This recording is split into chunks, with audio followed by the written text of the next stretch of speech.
simbiose espiritual, sustento do princípio inteligente. O princípio inteligente que exercitara a projeção de impulsos mentais fragmentários para nutrir-se durante largas eras, alçado ao plano espiritual, na condição de consciência humana desencarnada, começa a plasmar novos meios de exteriorização em favor do próprio sustento. No mundo das plantas, com o parênquima clorofiliano, aprendeu a decifrar os segredos da fotossíntese, absorvendo energia luminosa para elaborar as matérias orgânicas e lançando de si os gases essenciais que contribuem para o equilíbrio da atmosfera. No domínio de certas bactérias, inteirou-se dos processos da quimiossíntese, aproveitando a energia química aurida na oxidação de corpos minerais. Entre os seres superiores, consagrou-se a biossíntese em novo câmbio de substâncias nos vários períodos da experiência física, para garantir a segurança própria sob o ponto de vista material e energético. Habituado a fenômenos do anabolismo na incorporação dos elementos em que se nutre e do catabolismo na desassimilação respectiva, automatiza-se a existência em metamorfose contínua das forças que lhe alcançam a máquina fisiológica, através dos alimentos necessários à restauração constante das células e ao equilíbrio dos reguladores orgânicos. Início da mentossíntese. Erguido, porém, a geração do pensamento ininterrupto, altera-se-lhe na individualidade o modo particular de ser. O princípio inteligente inicia-se desde então nas operações que classificaremos como sendo de mentossíntese, porque baseadas na troca de fluidos mentais multiformes, através dos quais emite as próprias ideias e radiações, assimilando as radiações e ideias alheias. O impulso que lhe surgia na mente embrionária, por interesse acidental de posse, ante a necessidade de alimento esporádico, é agora desejo consciente. E, sobretudo, o anseio genésico, instintivo, que se lhe sobrepunha à vida normal em períodos certos, converteu-se em atração afetiva constante. Aparece assim a sede de satisfação invariável como estímulo à experiência e prefigura-se-lhe n'alma a excelsitude do amor encravado no egoísmo, como o diamante em formação no carbono obscuro. A morte física interrompe-lhe as construções no terreno da propriedade e do afeto, e a criatura humana, a iniciar-se no pensamento contínuo, sente-se quebrada e aflita, cada vez que se desvencilha do corpo carnal adulto. A liberação da veste densa impõe-lhe novas condições vibratórias, como que obrigando-o à ocultação temporária entre os seus, para que se lhe revitalizem as experiências, qual ocorre a planta necessitada de poda, para exaltar-se em renovação do próprio valor. épocas numerosas são empregadas para que o homem senhoreie o corpo espiritual nos círculos da consciência mais ampla, porque, como deve compreender por si o caminho em que se conduzirá para a glória divina, cabe-lhe também debitar a si mesmo os bens e os males e as alegrias e as dores da caminhada. Arrebatado aos que mais ama e ainda incapaz de entender a transformação da paisagem doméstica de que foi alijado, revolta-se comumente contra as novas lições da vida, a que é convocado em plano diferente, e permanece fluidicamente algemado aos que se lhe afinam com o sangue e com os desejos, comungando-lhes a experiência vulgar. Nesse sentido, será, pois, razoável recordar que em seu recuado pretérito aprendeu automaticamente a respirar e a viver, justaposto ao hausto e ao calor alheios. Simbiose útil. Revisemos assim a simbiose entre os vegetais, como, por exemplo, a que existe entre o cogumelo e a alga, na esfera dos líquens, em que as hifas ou filamentos dos cogumelos se intrometem nas gonídeas ou células das algas e projetam-lhes no interior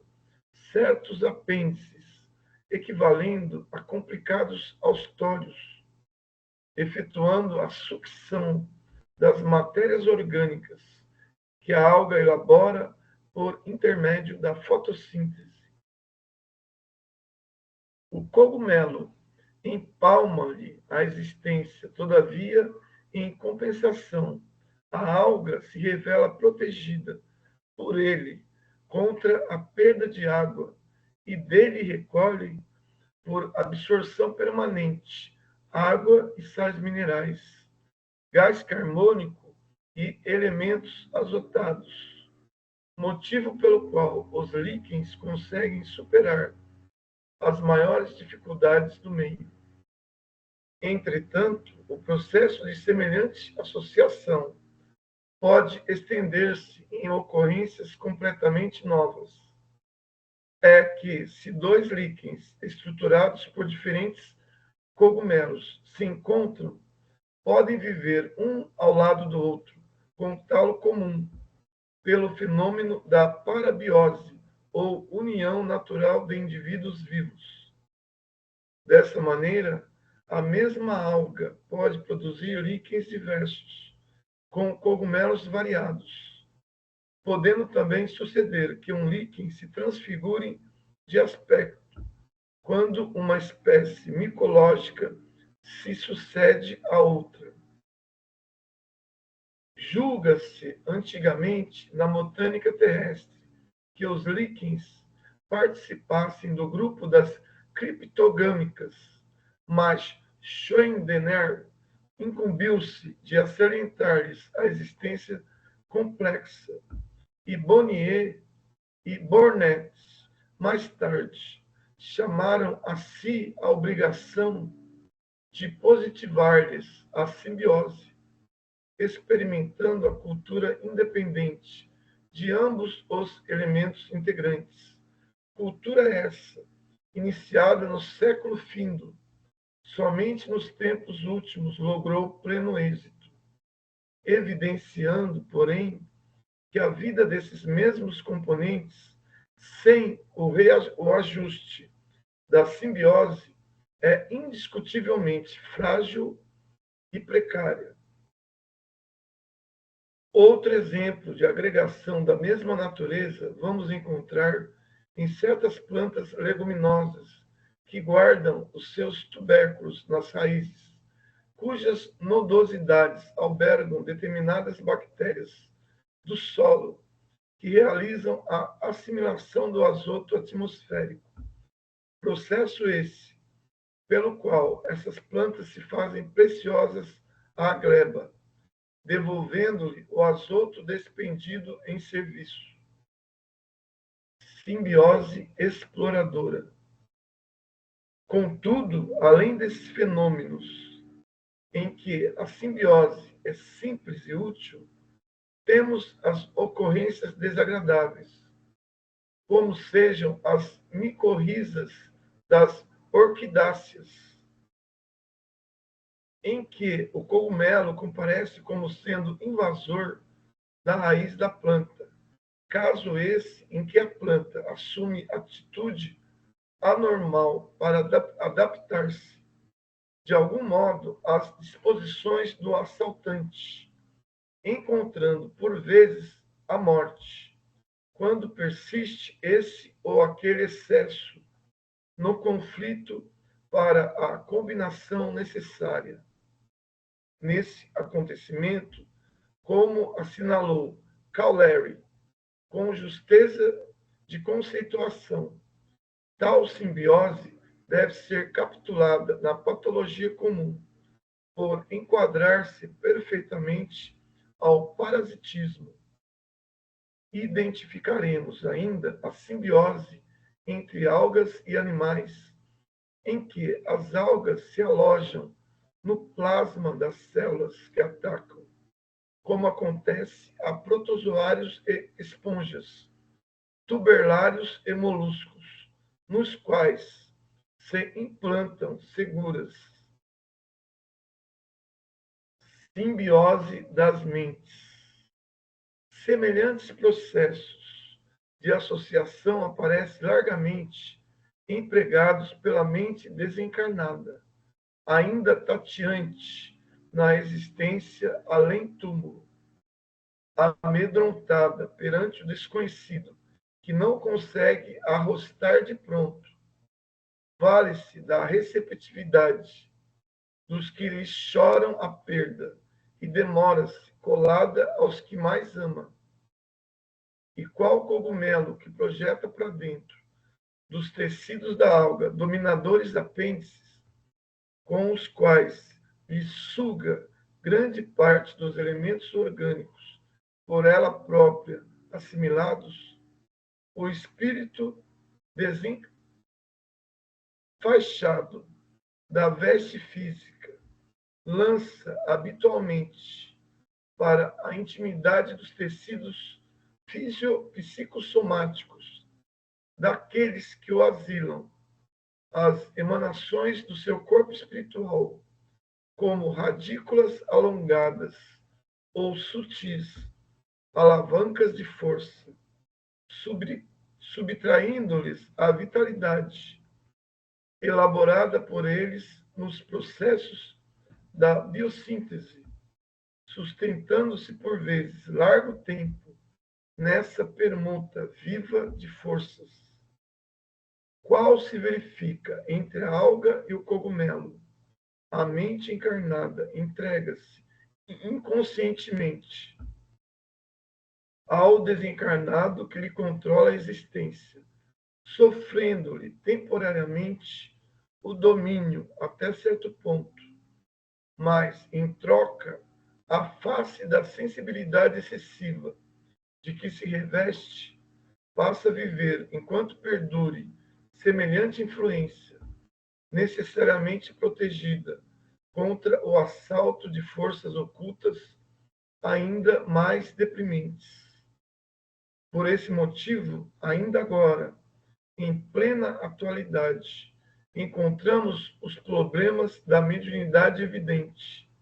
ou da irreconhecida, destacando a cada passo inteligências nobres intimamente aprisionadas a cultos estranhos em matéria de fé, aos quais padecem a intromissão de ideias de terror ante a perspectiva de se afastarem das entidades familiares que lhe dominam a mente através de palavras ou símbolos mágicos, com vistas a falaciosas vantagens materiais. essas inteligências fogem deliberadamente ao estudo que as libertaria do cativeiro interior, quando não se mostram apáticas em perigosos processos de fanatismo, inofensivas e humildes, mas arredadas do progresso que lhes garantiria a renovação, histeria e psiconeurose. Entretanto, as simbioses dessa espécie, em que tantas existências respiram em reciprocidade de furto psíquico, não se limitam aos fenômenos desse teor, nos quais espíritos desencarnados, estanques em determinadas concepções religiosas, anestesiam ou infantilizam temporariamente consciências menos aptas a autocontrole, porquanto se expressam igualmente nas moléstias nervosas complexas, como a epilepsia, em que o paciente sofre o espasmo tônico em opistótono, acompanhado de convulsões crônicas de feições múltiplas, às vezes sem qualquer perda de consciência, equivalendo a transe mediúnico autêntico, no qual a personalidade invisível se aproveita dos estados emotivos mais intensos para acentuar a própria influenciação. E na mesma trilha de ajustamento simbiótico, somos defrontados na Terra, aqui e ali, pela presença da psiconeuróticos da mais extensa classificação, como diagnose extremamente difícil, entregues aos mais obscuros quadros mentais, sem se arrojarem à loucura completa. Tais entidades imanizadas ao painel fisiológico e agregadas a ele sem o corpo de matéria mais densa, vivem assim, quase sempre por longo tempo, entrosadas psiquicamente aos seus hospedadores,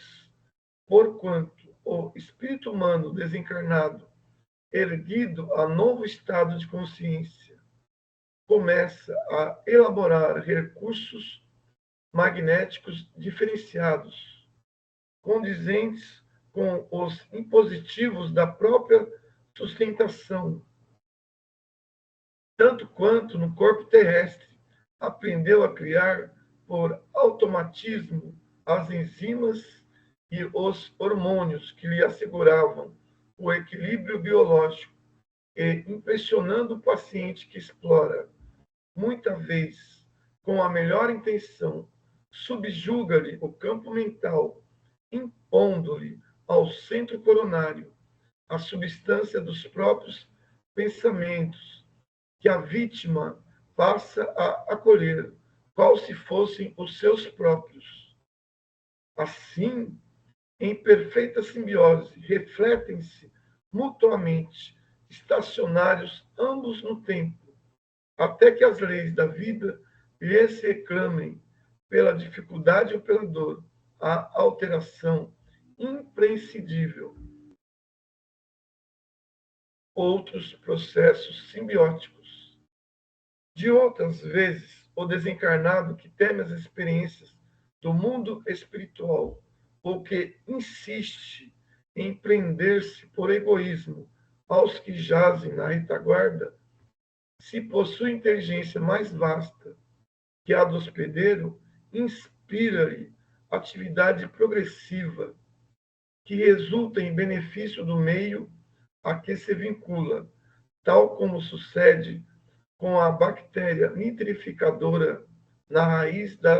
leguminosa. Noutras circunstâncias, porém, efetua-se a simbiose em condições infelizes, nas quais o desencarnado permanece eivado de ódio ou perversidade enfermiça ao pé das próprias vítimas, inoculando-lhes fluidos letais, seja copiando a ação do cogumelo,